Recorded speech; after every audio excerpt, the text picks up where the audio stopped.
to The Truth in This Art, your source for conversations that matter. Conversations at the intersection of arts, culture, and community. I am your host, Rob Lee. Thank you so much for joining me. Today, we're running it back. Well, sorta. You may recall previously I had the privilege of interviewing Amy Cavanaugh from Maryland Art Place, and I'm welcoming my next guest, and we're here actually at Maryland Art Place. My next guest is a mixed media artist whose work examines the patriarchy, gender, and the invisibility of female labor. She is also the exhibition and program director at Maryland Art Place, MAP, where she oversees MAP's exhibitions and programming. Please welcome Caitlin Gill. Welcome to the podcast. So I am the exhibitions director for Maryland Art Place. I've been here for about 6 years, and I'm also the MSAC Arts Directory manager. So I manage all the directory content for the state of Maryland. That's a contractor position and role here. And then on top of that, I'm an interdisciplinary artist. I still consider myself emergent. And then in addition to that, I also run an all-female arts collective called the Gossip Girl Collective. And we just opened a gallery on the 3rd floor here at MAP, so we're a tenant of MAP, called XOXO Gallery. Nice. And we're going to dive back into that a bit more. Oh, good. So thank you for teasing it a little bit. So at this very moment, we're recording this as it was starting to snow when I came in here. I know, it was beautiful. So what keeps you busy at this very moment? What's keeping you busy? You mentioned many things there, but what's that one that's just like, all right, this is taking 85% of the time that I have? Oh, God. Well, MAP has entered into a strategic planning time. So we kind of are slower here. We're a bit quieter. We're getting our elevator modernized, so which is perfect timing because we can use the gallery for all of that overflow storage of all the elevator parts. I'm sure you saw when you came in. So because of that, I've had an opportunity to kind of focus on my art practice a little bit more, and I have an upcoming exhibition at Towson. So I'm working on building frames, and I just produced like 15 small sculptures over the course of like a week. So that's been brutal, yeah. So I would say that, and then the gallery, or the collective, has a show coming up in Philly, so I'm producing work for that, and then I also have a show in Mexico City, and I'm only participating, including, 1 or 2 works, and then I have another show at the Baltimore Art Group in February. Wow. Yeah, so art. So art is arting right now. Yeah, art is popping off, yeah. So what is the fuel? And it seems like it seems like it might be a similar sort of question as to the drive, what have you, around it, around like what drives you, what motivates you, like right now. Like some people may say, and with the themes of what this season's about, as I was touching on before we got started, I'm curious about sort of attrition and folks like getting deeper into it and kind of improving upon previous interviews. And you're in that technical space of, I interviewed Amy before from MAP, but interviewing you now, and we're here at MAP. So it's almost a full circle thing. But the thing that kind of motivates and drives what this series of interviews for this year is about is catching up with folks, seeing where they're at within their careers. So what is driving you as far as like, maybe thematically what's coming up in the work that you're working on, like you said, sculptures and so on? So a lot of my work is about the female experience, or like my experience as a female. So it can be kind of heavily nuanced, if I'm being honest. Like some of it, like the Roadkill series, which will be at Towson, is about being an empath, and like essentially it's called like the Runneth Over series, because like my cup runneth over is kind of the joke pun that I'm using in that work. So it's a bunch of roadkill, and essentially it's like empathy will kill you, because it's like kill yourself, you're killing with kindness, right? Like you're just constantly giving so much of yourself to other people to the point where it's like you're not, in my situation, I'm not like meeting my basic needs, but I'm like helping my friends move or something to that effect. I do think kindness is a pyramid scheme. So like it's good. That's good. So I'm kind of like, tackling that. And a lot of the female identity is about domestic labor and emotional labor, and also, being that person, the compassionate, caregiving, our worth is kind of entangled in all of that, or enmeshed in all of that. So that's what my work kind of unpacks. The Chicken series, for example, which is like hybrid female chicken women is more about the male gaze and the boys will be boys mentality, and how like, okay, yes, they are nudes, but they have chicken appendages, like to include their heads. So it's like, if you can't control yourself because a woman's dressed inappropriately, or she for whatever reason is undressed, then can you control yourself if it had a chicken head, right? Like it's kind of like addressing those harder questions, but with humor. That's kind of my whole vibe. So yeah, I think it just, in my own nuanced way, I'm kind of just dealing with these like internal dialogues and challenging those narratives, or even just creating space to have the conversation either with the audience or with myself. My new work, so the work for Towson is about natural history based. So the work is included is the Run It Over series, but also I do some sculptures. So like this is some mushroom sculptures that I do. Some of my work is just playful. It's like an opportunity for me to like palette cleanse, because I do think my work is pretty politically charged and emotionally charged. So I need that like creativity, just like safe space to just kind of make things that I enjoy making, so I can go back to doing more labor intensive, and by labor intensive I mean like emotionally labor intensive work. So that's that. Other things that I'm working on, ideally, I'd like to move into like a 3D direction and create chicken women that are life size. I applied for Rubies. If they hear this, like, give me the money, but just kidding. So I want to make like life size sculptures of those pieces. I'm really interested in sculpture. My background's in painting, but I'd love to like get more 3D work in my inventory. So ideally moving in that direction. Yeah, I think, there's a few things, and thank you. Yeah. There's a few things I want to touch on. One, the humor piece. Yeah. I think that's funny. Humor is funny. So as a person that's, my partner is an empath, right? Oh, yeah. And I do too many puns, right? Everything is a bit with me that she's like, are you done? Yeah. You have more. I'm sure you have more. And it popped up in one of her, this idea of a pun and sort of turn of phrase popped up in her creative practice. Like, she's doing a comic, she's writing one, and it's about podcasters that are cats. Oh my God, can I come? I'll send you the link to it. Yeah, does she need cats to act in it? Because I have 2 torties that are ready and able. We just got rid of a tortie. Well, we not got rid of. It just gave it to one of our relatives. Yeah, like, yeah. Here you go. And, the tortitude is real. She's a character in the comic, so yes. So, but the concept of herding cats is what the podcast is around. It's like, it's, podcasters trying to come together on an idea. It's like herding cats, and just the fact that the podcast is a cats, it's a pun that just keeps on delivering. And because I've been in that sort of space for like 16 years, I'm like, yeah, we should have the podcasts, if you will, do a ad for like a dog company. Oh my God, I'm dead. it's stuff like I'm that. obsessed. But it's really her that drives. I just throw out just ideas because, subject matter expert, I suppose, but sort of someone who's an empath. So having the seeing me see what I engage in and doing this sort of stuff, like being able to turn it on and just be dead afterwards, it's a big dump emotionally and energy-wise. 100%. So, her seeing that and being able to observe it and as an empath feel that, right? Yeah. It's almost like, you're really speaking the truth here in this, goofy comic about cats. The other thing that I thought was kind of interesting, the palate cleanser you were touching on, as far as like having work that's like heavy and work that is definitely charged in a specific direction and touching on topics and themes that are, like, look, this is what I feel. This is what I've experienced. People want a sanitized, cleaned version of it. And I find that in doing this podcast, I was asked to share the story, right? Yeah. On multiple occasions. Oh, take all the stuff out about this person, this person, this person. I'm like, so clean up the story. For who? Yeah. Is it not the story? And I'll say, in doing well over 800 episodes at this point. Wow. Yeah. That's amazing. Well, thank you.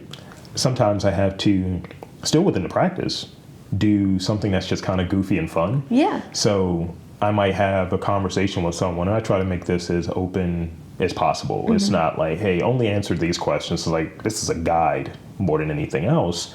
But I do another podcast outside of it just so I feel like, hey, I'm doing something funny that's low energy but still good. I do a movie review podcast in addition to doing this. So I noticed at a point when I was really heavy in it, doing like 6-7 interviews in a day sometimes, I'm like, yeah, I just want to watch a movie and then talk with my friends about this movie on a podcast. And that was my palate cleanser for that. So I think it's important to have those. Yeah, me too. I think it keeps the creativity flowing in a way that, like, I think we were talking about it. I had a lunch with Sonzi earlier, and I was like, people think that making art is fun, and it is. Like, don't get me wrong, I'm not trying to like say I don't enjoy creating, but it's also really stressful, and it becomes, when you become an artist, it becomes your job. It's not like you're creating because you're just like, I have an idea, I'm gonna go in the studio and I'm gonna like fully realize this idea, it's gonna be perfect, and I'm gonna have another stroke of genius in 3 to 6 weeks. Like, it's like, no, I have to like sit down, you know, and produce, and I have to produce a lot and have to do it under a tight deadline in my spare time, which I'm sure you've gathered I don't have much of. And then, you know, also too, like, frame it, ship it, apply for opportunities, pay all the submission fees to apply for the opportunities, field all the rejection letters. Then, like, when you get accepted, like, transport it, you know, install it on occasion. It's just like, it's a lot of work, and it's a labor of love. Like, everything I do is a labor of love. Sure. But I think speaking about how it is a practice for a reason, and that's because it's like, it's not just a creative process after a certain point. It becomes like almost a disciplined, I don't want to say chore because that's not the right word, but task management. It's just like exhausting at times. I love it.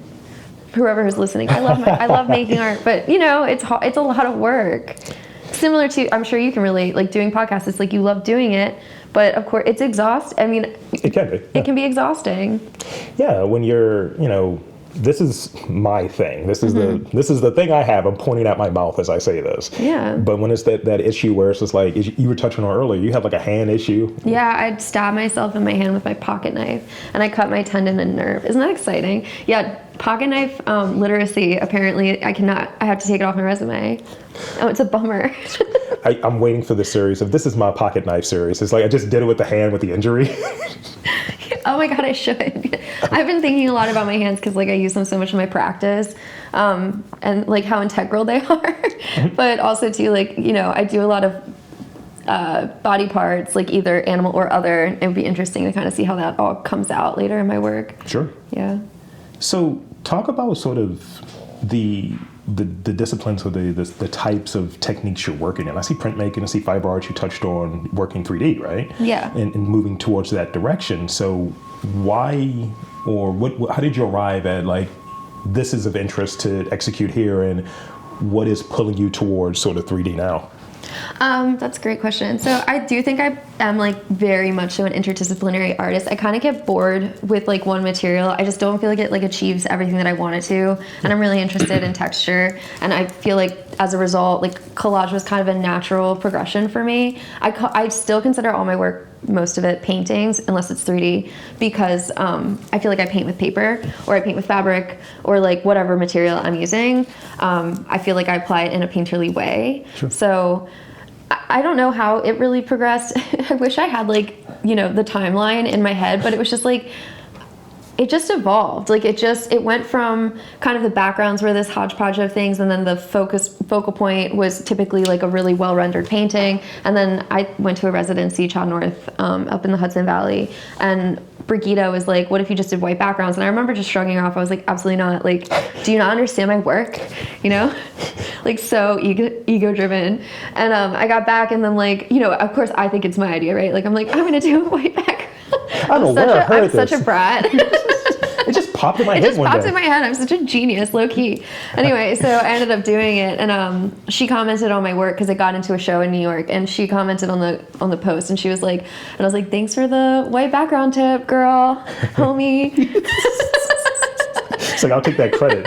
Thanks. Great. And then on the label, it's like little like line item, like Brigitte's idea. No, I mean, yeah, it just happens. I think feedback is always important, even if we're not ready for it. Like, I think that's the lesson, right? Like, it's like she had a great idea, I just wasn't ready to hear it. But when I did, it transformed my work entirely. Makes sense. Yeah. So is there a pull right now, or a drive right now? And I ask this because I'm as I was, kind of touching on a little bit earlier, but I didn't go too far into it. I've heard on and on from folks, even in doing the teaching thing in the last year, that, hey, you should engage in video. And I'm like, video as a whole, and I'm thinking all the reasons why not, right? And also kind of being I'm an audio first guy. That is my lane. I don't have the face for video. So, audio is my lane, right? So in thinking about it, sort of what the next stage and being more oriented around media versus purely audio, I'm like, okay, cool, let's at least explore that a bit.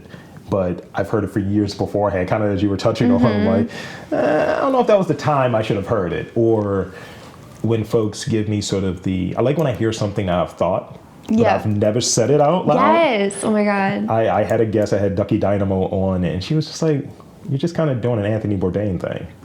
But with like artists and as like a black nerd. I was like, you said it, you said the thing. That's I've been facts, thinking for years. I love Anthony Bourdain.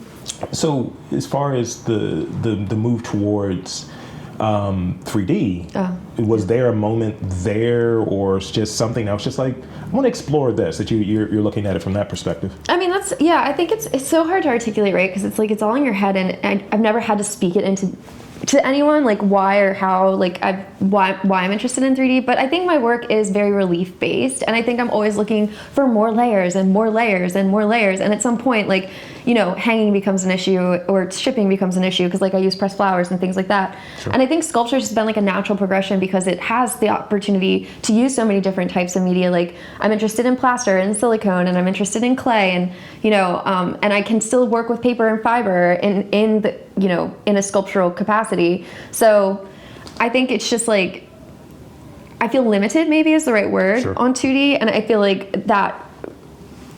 I almost feel like these paintings have taken on to me like more of a sketching quality, where I feel like they're just ideas that need to be articulated in 3D. And because I've never done sculpture, and I'm not necessarily nervous, but maybe insecure is the right word at first to kind of move in that direction. I think we all have imposter syndrome to some degree. So I think it's been like holding me back a bit, like taking that leap into fully going like into sculpture. But I'm kind of using this as like my New Year's resolution, but don't hold me to it, because like in a year, if you're like, Caitlin, how did it go? And I'm just like, what? I didn't do it, But ideally, look, I'm an accountability partner for a few folks. I'm like, just text message comes over. So you said it in this episode at this minute. Maybe I need that. I'm in a residency online, and it's supposed to hold me accountable, but I end up just starting projects and not finishing it because I'm just like, I don't know. So maybe this is the perfect opportunity to be held accountable. But just play this one audio clip, just send it to you once a week. In my sleep. Just fall asleep to it.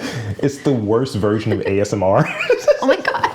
It's like, your goals. No, not your goals while you fall. God, that is like anxiety inducing. 100%. I'm here for it though. I'm a total self-sabotager. Like, But I think in going back through and revisiting, some of these interviews, because I make it a point to try not to ask the same question, or if I'm asking the same question, there's an intent to it. Like, let's say if it's something that's a little like juicy, and they may have had a take, the guest may have had a take, let's say 5 years ago, and now it's like, I have a completely different definition of it now. So when we eventually get back to you coming back on this podcast, this is technically your first time. Yeah, I know, I'm excited. So I got to ask you this. What is your relationship with the word artist? Isn't everyone's complicated? Does anybody answer that? And they're like, I feel like it totally encapsulates my identity. It's like, I don't know. I feel like when you're not producing, everyone's just like freaking out, like you are. Like every artist I know, when they're not producing, is freaking out. So I feel like it's like, I think it took me a long time to kind of heal my relationship with my work. I took a 10-year break. Like I didn't paint for 10 years. Oh, wow. I was in an abusive marriage, and I feel like that just like sucked my soul like out of me. And I feel like my work was a way for me to process. It's like kind of therapeutic. So, and I don't think I was processing much of anything during that time, but I hit the ground running, and I also got divorced low-key. So like, and I've produced a lot of work since then. But during that 10-year gap, would I have identified as an artist? Probably not. And I think I do identify as an artist, but I almost feel like it's like I feel like I'm more of an exhibitions director first, artist second, than artist first, exhibition director second. And I reconciling that in perpetuity has been hard, because it's like you're creating opportunities or you're creating art, and it's like hard to toggle those two tasks. But yeah, I mean, I love being creative. I think it's necessary for me to produce work because it's, again, a way for me to process a lot of things. And if I'm not making, then my mental health tends to be lower. So it's almost like hard because I feel like artist sounds so like it's a choice. And I don't know if it was a choice for me. I feel like it's like, it was never an option, you know, not to make work.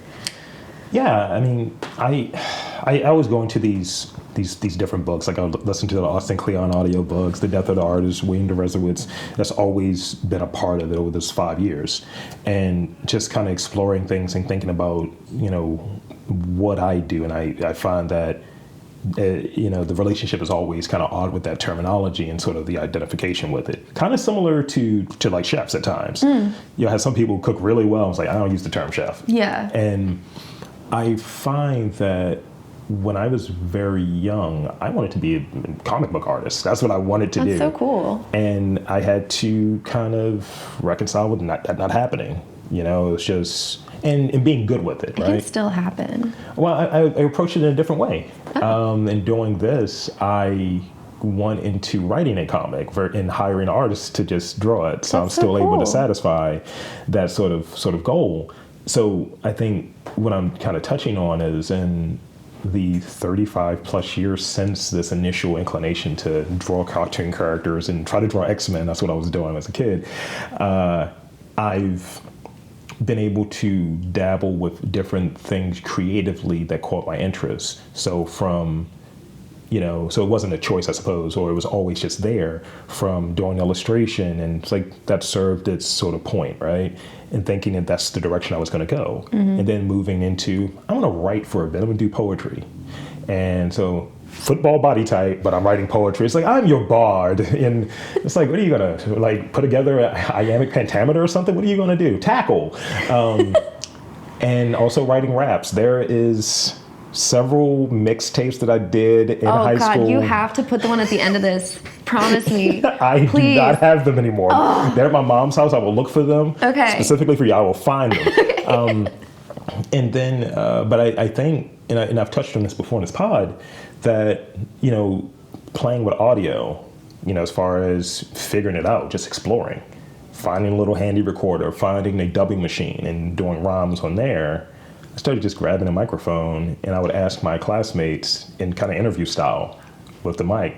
That was the beginning of doing podcasting. That's so cool. And I could see it. I could see those sort of threads there. So it was like, it's storytelling throughout, whether it be, hey, you know, what is this character doing in this comic, to what is my classmate doing, to what is this talented artist doing. That's really cool. Yeah, thank you.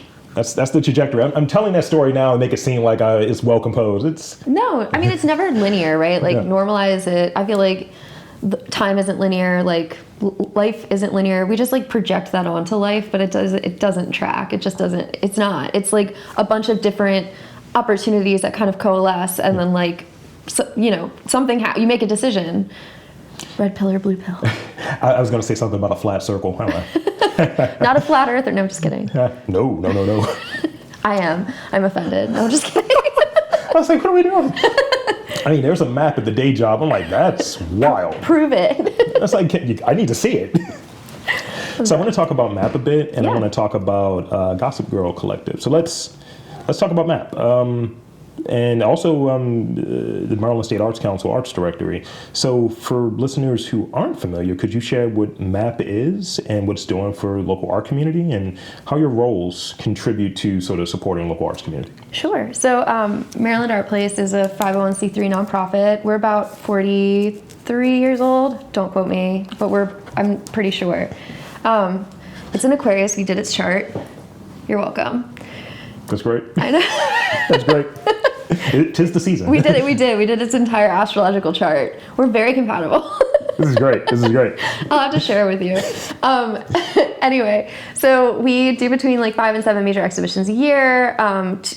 Ideally, some of you out there are familiar with us, but if you're not, we do 2 benefits. One is under 500, which we recently rebranded to under 2,500 to kind of just create that cost of living, you know, establish that like prices are continuing to increase. Yeah. So like, you know, 50% of the proceeds go towards MAP's annual operating budget, but 50% of $500 is just like not cutting the mustard. So we ended up upping it.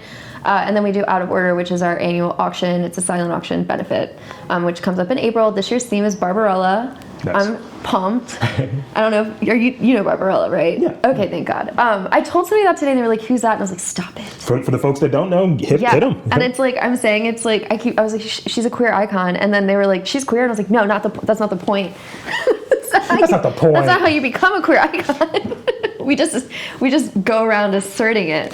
Anywho, so yeah, and then we do Youngblood, which is our MFA retrospective exhibition. So me and Amy go around, we like review all of the thesis exhibitions in the state, and then we curate kind of an up and coming sampling of like the work of MFA graduates of that year. So 2025 will be this Youngblood, and then everything else. We used to do the MSAC Triennial. We are, I believe, bringing that back. There'll be a couple other shows, but it just is kind of contingent on either like we might have an independent curator.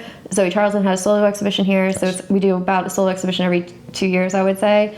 And then outside of that, we own our building, so we also operate a bar and basement cabaret venue. So that will hopefully be programmed in the spring of 2025. Oh yeah. And then the MSAC directory, anyone can become a directory artist. All you have to do is apply. It's super simple, and you can upload as many as 5 to 10 images and PDFs, videos, any subject matter, any medium, and it's free. And you can use it as your website if you'd like. If you can't afford a domain or something of that nature, or just don't want to make that leap or commitment to having your own website, yeah, it's pretty sick. I would strongly encourage any Maryland resident artist to create a directory profile. I believe I have one on there. Oh, so I'm gonna go find it after this. It's got an outdated picture. I need to update it. Okay, the face is smaller. Mine, I have to update mine too. We can do it together. We can do it after this podcast. It'd be great. It's just like, you have more hair in this picture. I had that happen in an interview. Someone was like, "How old are you?" I was like, "This age." It's like, your hairline says that you're a little older. I was like, can we be friends in this podcast? That's so out of pocket. I can't believe people say that to you. That's going to be the spinoff. It's going to be Patreon only, the out of pocket episodes. I'm done. Here's some of the things I listen to. You should do, so we did this solo show for Bonnie Shoup, who recently passed away, David Etlin's wife, and she had this book where she followed strangers around and just wrote down one quote. Like, just literally every day would follow people around and just like write whatever they said, nice. Like one sentence, and completely like no context or anything. And I read it, it was amazing. And I feel like this is what we're moving towards. You need to like just everything that random out-of-pocket things that people share with you, you just have to like keep track of it. I might just put down where it was, because I have a pretty good memory when it comes to that, especially when there's a degree of besmirchment. Mm-hmm. It's like, what'd you say to me? Hold on, file that away. File that away. Like literally, like why would anybody say that? You're a safe space. And then I have to keep an inventory. I was like, what did I say? I was like, oh, okay. That's where your comic is. This is true. Because there's a podcast Rob, and then they converge. There's a real life Rob and a podcast Rob. They intersect. I get that, yeah. But there's some times where it's just like, man, these MFers be wildin'. I get it, yeah. There's like customer service Caitlin, and then there's like Caitlin that's just like been pushed one email too many. I think I follow both, actually. If you follow both my Instagram accounts, you're in for a wild ride. It's a very interesting tale. I was talking to somebody and I was like, do I look like I'm enjoying my life, or do I look like I need to like be institutionalized? Like, I toe the line on my feed, and I acknowledge that. That's why it's private. Only a select few get admission. We have a mutual friend. Zoe and I are friends. Yeah, I know. Zoe's normally in my shenanigans, but now she's like locked down in her new relationship, so. So, in addition to, MAP, Maryland State Arts Council, and all, you founded, right? Gospel Girl Collective? Yes, I founded it, yeah. So what led to it? Well, and how does it align with your vision, as an artist and as a leader in the arts community? Yeah, I mean, it started off innocent enough. Like, it blew up. I think there's just like a general need within the community for like safe spaces where like there's resource sharing and just like a general sense of community and support. It started off with like 5 to 7 members, core members, and then we eventually like we did a new member invite where we like invited people and opened it up, and we got a lot of engagement through that. And then it's just been like a word of mouth thing where people are like, I met this person, can you add them to the email list? And we just do. It's not really like we're out seeking anyone. They kind of find us, and it's a really fluid collective. Anyone can come and go at their leisure. Essentially with the collective, which is different than the gallery. So the gallery's umbrellaed under the collective, but the gallery was formed by 12 members who have agreed to take on a financial commitment of managing the space, whereas the Gossip Girl Collective, there's no membership fee or anything, and there's really no commitment. We do exhibitions together, so we have one up right now called Brumation at School 33, which I would, if you haven't seen it, or if the viewership hasn't seen it, I would encourage them to check it out, depending on when this drops. But and it's just like, we'll go and as a group apply for shows and funding and things of that nature, but the XOXO Gallery is strictly a curatorial initiative. So we curate shows. Each member gets a 6-week exhibition out of the 12. Each member gets 6 weeks, and they can curate whatever they want. Nice. So right now, Grit is on view, curated by Grace Doyle. Prior to that, it was Frosh Week, which was curated by Anne Margaret. Upcoming, we have an Automat collective takeover. We're doing a gallery swap, so our work is going to Philly and their work is coming here. Nice. And we are open to having, like, the member can hire a curator or give their space up to a curator.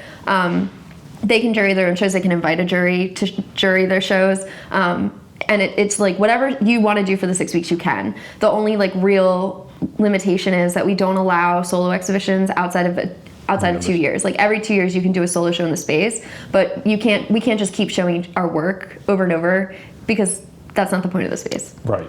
Yeah. That makes sense. And I like the openness there. Like I've been riding this sort of idea of, I think the best situations happen, or a lot of the good situations, I don't know if they're always the best, but a lot of the good situations happen when folks are allowed to just cook. Yeah. It's just like, if you guys want to bring a curator, and you got it, here's the space for this number of weeks, and you're able to work within these parameters, but it's not a lot that's there, so that's a really cool opportunity. Yeah, and we pay our rent, and then we put in like a fee that you get back as a stipend for your exhibition. Nice. So like all the money returns to the member. It's like, really, we're just like paying to kind of create opportunity in Baltimore. That's the goal. So I got 2 more real questions, and then we get to these rapid fire questions, which I'm sure you forgot, because I like to lull people to sleep. Hey, we're having fun. I feel so safe, and and then it's like, no, you're not. It's perfect. I thrive in that environment. So how do you? I was touching on this a little bit as it relates to podcasting, and I know it relates to artists, and I know that social media drives a lot of this, but sort of we talk about like the market and the different trends that happen. What is your relationship with sort of the market and being in a space where you're an artist, you're also an arts advocate, an arts resource, arts community like leader? What is your relationship with it? Because we always hear about the market. It's like, oh, people aren't buying this, or no one's making this, or people are switching their work around. I remember one that was just a damning situation where I had a young artist who was in the filmmaking world, and he had a really bad experience. It was like, I'm done with this, got rid of his camera. And it's just like, got rid of his video camera. It's like, I'm just going to do photography now as a direct response to, no one cares about my work, so I'm shifting. And I was just like, you're 22. Yeah. I don't have a relationship with the market. Nobody buys my work. I mean, I've had a couple buyers, but that was like when I first started, and I feel like my work was a little bit more palatable. And I don't want to use the word decorative, but I think it could hang in your living room, know? No one's buying roadkill and chicken nudes women. They're just not, and that's fine. I don't care. Not for nothing. Like, I make work that I want to make, and I don't really let the market dictate what I want to make. I'm not sales motivated, which is like antithetical to the entire thing, because like you need money to make the work. It's expensive, like not for nothing. So I struggle with it. Like, I did an art fair in New York. I paid like $1,500 for a booth fee. I paid like $350 to $500 for an Airbnb, and like, that's not including traveling there and making the work, and I sold nothing. And then I'm in this residency, and that's where my work is going, is to Mexico City for another art fair, and it's like I fully anticipate that I will not sell anything. And I guess I just made my peace with it. I just don't really care. Is that terrible? Maybe I sound like too cool for school. Like, No. that capitalist agenda is not for me, you know? No, but I think that's a good point. Like, you know, I had this one situation where I was able to travel a lot of times, and I was touching on it before we got started, of like, you have a vision as to what you want to do, but, you know, there's a relationship with capitalism there, right? And, you know, what my plans were for this year involved travel and involved going to other places. And what I wanted to do was still using this sort of idea of running it back, but for folks in these other cities, I want to interview one person and have them serve as a producer. It's like, who are 3 people I should interview while I'm here in town that are new artists and so on. So they get a producer's credit, all of this different stuff, and really being of the community and broadening and connecting that community. And it's kind of to the back burner now, in part because of the whole funding conversation, right? But, you know, when I take on an opportunity that requires me to spend a little extra money, this is kind of an easier, really agile setup. I own my equipment. I, you know, have the talent, I suppose, and I have my home studio, right? So those are all things that I own. So anything outside of that, it's a cost on me. Mm-hmm. And, you know, I don't go into an opportunity of like, oh, how many followers does this person have? Thank God, because I wouldn't be here. But I'm on the other side of it though, where folks are like, yeah, you know, just I only see 6,000 followers from you. It's like, all right, ew, cool, yeah. It's very weird because it is weird. I try not to make this it has influence, I suppose, but I don't position it as an influencer sort of medium.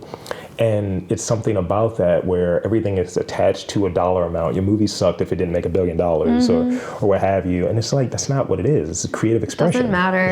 It's like, all that matters at the end of the day is like what you think. Yeah. That's all that matters. Like, if you think it's valuable, if you think it's successful, if you feel successful, that's it. Nothing else matters. This is true. Yeah. I stopped looking outwards, honestly. I just don't think it serves anyone to like be jonesing each other like grass is always greener. I don't want to participate in that. If I did, like, it's funny because I just had this meeting with my collective, and it's like, if we were all competing with each other, then we couldn't build community. That's not the way it works. 100%. So like, you have to like check your ego at the door and support each other unconditionally, because like at the end of the day, that's what we're all looking for anyways, unconditional support. Yeah. So like, show it, you know, be what you be the change, like, but like I think in a fundamental but also small way. It's like, not all change is going to be this like huge impact, right? Not to be like a philosopher. I go to a lot of therapy, like so much. Like, I should plug my therapist because she's amazing. She's also a Sagittarius, and I feel like I wouldn't listen to anybody but a Sagittarius, so it's perfect. Oh, Sagittarius. Oh no, is that bad? Both of my parents are Sagittarius. Ooh. Well, I am not reproducing, so. No, it may be. Perfect. Yeah, well, you're an Aquarius. You probably thrived a little bit low-key in that environment. If you were like an earth sign, you'd be yeah. You probably would have like had to go to a lot of therapy if you don't already. So, well, so as we wrap up here, and thank you for that. This is good. I got one sort of like last real question here, and it's more of the, and I think it aligns with what you were touching on there a moment ago of like, you're doing this for yourself. You're, you know, for someone that's young, so I feel like, you know, I've heard the whole Micah, I had some folks from Micah, they're like, man, going to your podcast is like a rite of passage. I was like, is it? That's really cool. It is. And I've had other folks that hit me up and say, yo, young people really listen to you. I was like, I don't know, don't glaze me up. But from your perspective and the background and the lanes and in your universe, what would be a piece of advice you would share with someone who wants to like, you know, just kind of do work that feels really personal, that kind of toes that line and that isn't necessarily, you know, of the market, if you will, or who wants to work in community and not do the competition thing, but it's like, how do we all kind of, for lack of a better term, eat off of this and thrive off of this? What a piece of advice would you share? I mean, I think ultimately, like, I have a little bit of like man behind the curtain energy, right? Because like I work in exhibitions and then I'm also an artist, so it's like I kind of know how the decisions get made, and ultimately it's so arbitrary. And I mean that, like, it's not that we're like, it's not about whether the work is good or bad. It's about what it's trending towards. Like everyone's collective consciousness, what it's trending towards, and that's how you produce a show. So things that we love may not get selected because it's not trending along with everybody else. And it's like, that doesn't. it's not a reflection of whether or not you're skilled or not. Or whether or not your work is important or not, or like whatever you're trying to achieve with your work. It's just that simple. So don't take rejection personally, because it's not personal, and don't let it deter you, and don't let it inform. Don't try to figure out what they want and then produce it. Figure out what you want and make it, and the rest will happen. What is ever meant for you will happen for you. The doors will open. The right doors will open. And like, there's a market and a scene and an opportunity for everyone out there. That's the thing. There's so much opportunity. Like, it's not, you'll find your niche. It's just, it might not be, you know, you might have to go to New York to find it. Not like, don't leave, we want you to stay in Baltimore. But, you know, like, apply for exhibitions outside of the state. Apply for, like, or opportunities that aren't, you know, necessarily in it, you know, in an echo chamber. Because sure. Baltimore is guilty of it. I think every art scene is. It's like, it can kind of be a little redundant. I'm not Baltimore energy. Like, my work is not, I get chosen at nature centers, and I'm like, yep. That tracks. You know what I mean? Like, it's either university galleries or nature centers. Those are my two camps. I don't know why. I didn't make the rules, you know what I mean? But here we are. And it's like, you'll find it. It might be in Southern Maryland at some obscure nature center or arboretum, but like, I'm not mad at it. I love trees. That's a great way to put it. It reminds me of this clip I saw from like Jim Carrey, and he was talking about sort of, he's being interviewed, and it's like, so you did A Living Color instead of SNL. Mm-hmm. And it's like, how did that come along? And it's definitely a coded question. Why'd you do this black SNL versus you're white guy? And he's like, you know, I'm kind of looking for any opportunity, door, window, crevice, crack. And then, you know, for a big chunk of the 90s, he was one of the biggest stars that was out there, and a 30-plus year career, and it was just like, you were the guy back in the day that had the rubber face that didn't do SNL. So it's very interesting, to your point around finding like your crack, your crevice, your way in. Yeah. And you will, like, you won't, it's not like doors are never going to open. They're never going to open. You know, it's just like the door that you're banging your head against might not open, so just go to another door. I've gotten rejected from so many things, like, and, you know, I think it's easy to get caught up in, like, that person got it and I didn't. And it's like, it's because at the end of the day, it's all just aesthetic judgment. Like, these are people that have their own, we all have our own tastes. Like, there is artwork that I absolutely love. And then there's artwork that I'm like, I won't spend a lot of time on because it's just not my vibe. Yeah. But it's like, is that to say it's less successful? No, it's just, that's my preference. Yeah. We're all operating out of preference. So it's like, just because it's not somebody's cup of tea doesn't mean it's not somebody else's. And don't fixate on whose it's not, because that's not meant for you. Yeah. No, that's go find good. What's meant for you. That's good. That's a good point to close on, actually. Yeah. That works. It's a kind of that needle drop. When we talk about this quote book that comes up, I'll have that one in there. Yeah, good. I hope so. All right. So I got three. I'm so nervous. I got three rapid fire questions. I'm always sweating. It's normalize it. It's the meat sweats.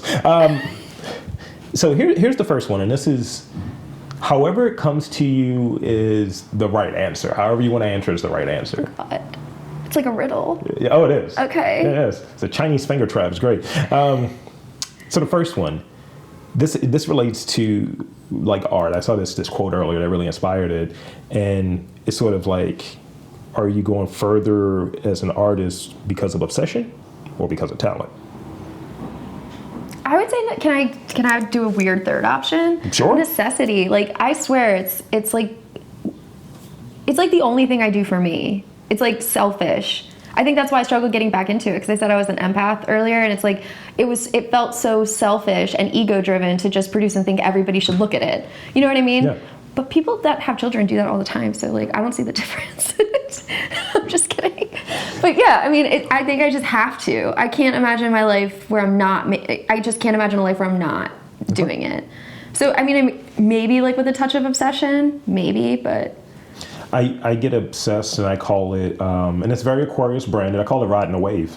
Mm-hmm. Yeah. It's just like, I'm just on it. It's like, wherever it takes me is where I'm going to go.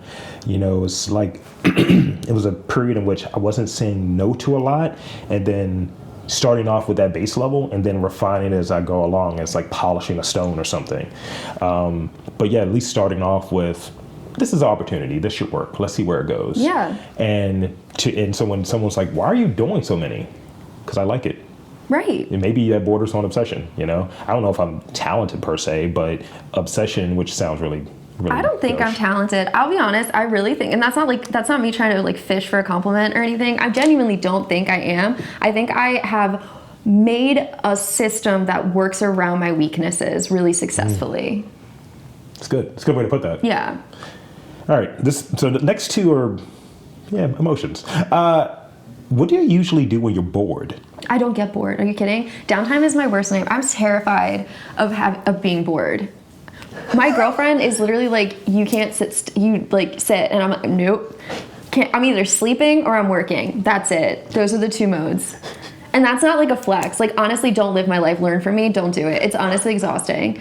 But yeah, no. I'm always on agitated, just energy. It's like, I got to work on this. Here's some questions here. Like when I was going back through earlier and fine toothing your questions, I was like, I got 4 other guests I can work on. Let me just write these. And it's like that Kermit meme where he's just like typing and throwing paper over his shoulder. And I'm supposed to be at work. Heard, yeah. No, I don't.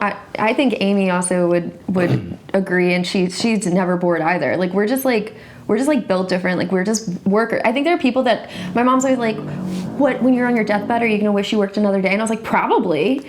Like actually, like work fulfills me. I love working. I love it. So when I'm bored, I work. I dig it. Yeah. So here's the last one.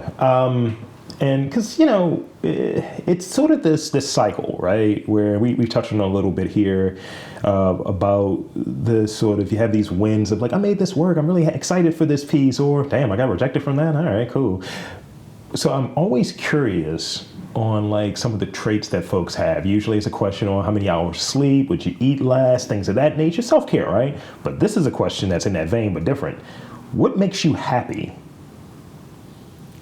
Oh my God, would it be so depressing if I said nothing? No, I'm just kidding. I probably am clinically depressed, but I don't know. My cats, I love my cats. I love animals, like absolutely. Like I grew up in the county. I'm an animal girly. Like I had a possum. Who has a possum? Nobody. Tracks. Right? Honestly, like you look at me and you're like, she's definitely had a pet possum. And I did. That's true. I like how I was like, tracks. Like, thank you. That's the best compliment I've ever received. I love animals. I think animals are I think that animals teach us how to love, like the right way. Like I don't think partners do. I don't think parents do, because they all fall a little short, right? But I feel like animals do. They show us how to love unconditionally, and I'm grateful for all of them. I have a lot of them, and I love them all. I have 10 lizards. I know, 10. I just changed all their terrariums last night. It took like 3 hours. 10. I have hissing cockroaches too. Because they were going to kill them. Because they were going to kill them. So I say, I'm not even vegan. What do I care? I give crickets to my geckos, but I'm like, not the roaches. Help me. No, not the roaches. So they're named after my parents. So I have 5, and their names are Deborah, Debbie, David, Dave, Deb. I have a cat. That's all I have. Oh, no. And you want a roach? No, I've had enough. I grew up in the projects. What are you saying? They were there. We had a whole You didn't put them in a tray. It was like Joe's Apartment. Apartment. It was like Joe's Apartment, an MTV movie from the 90s. God, I'm crying. So that's it. We have the close on roaches. Yeah, perfect. Actually, I have one request. I would like for you to take out every single time I said that's cool.